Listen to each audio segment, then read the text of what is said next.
Môre, dis Maandag 30 Junie en ons is by dag 8 van ons reis. En vandag kyk ons na iets besonders.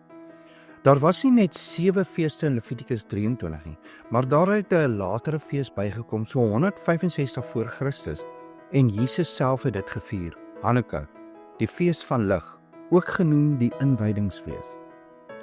Hanukkah het ontstaan toe die tempel in 165 voor Christus weer geheilig is. Maar kyk nou hierna. Daar was net genoeg olie om 1 dag te hou, maar dit het gebrand vir 8 dae lank. In Johannes 10 vers 22 staan daar geskrywe: toe het die fees van die inwyding in Jerusalem plaasgevind, en dit was winter. Jesus was daar. Hy het dit ook gevier. Maar luister hierna. Die ginekoloog sê verder, 'n volle swangerskap duur 280 dae.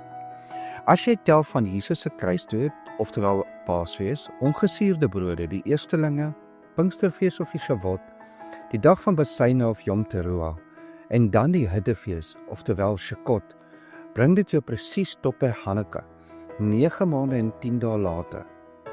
Dis die dag van geboorte. Dis die dag van lig. Dis wanneer 'n baba asemhaal, sy eerste suurstof, sy eerste lewe. En Hanukkah, dit duur 8 dae lank.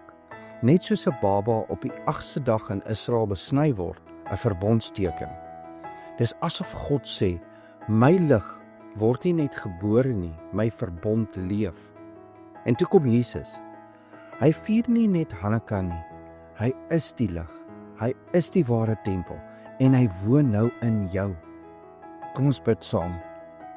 Here, dankie dat U die lig is wat gekom het. Dankie dat U my lewe gevorm het, selfs voor ek gebore is. Laat ek leef in nederigheid en gevul met U lig en U asem. Gebruik my, Here, in Jesus naam. Amen. En onthou, jy is dalk die Bybel wat iemand vandag moet ontmoet. En dalk is jou lewe vol van sy lig wat iemand anders wys. God het my ook vir 'n doel geskep. Ek hoop jy het 'n geseënde Maandag.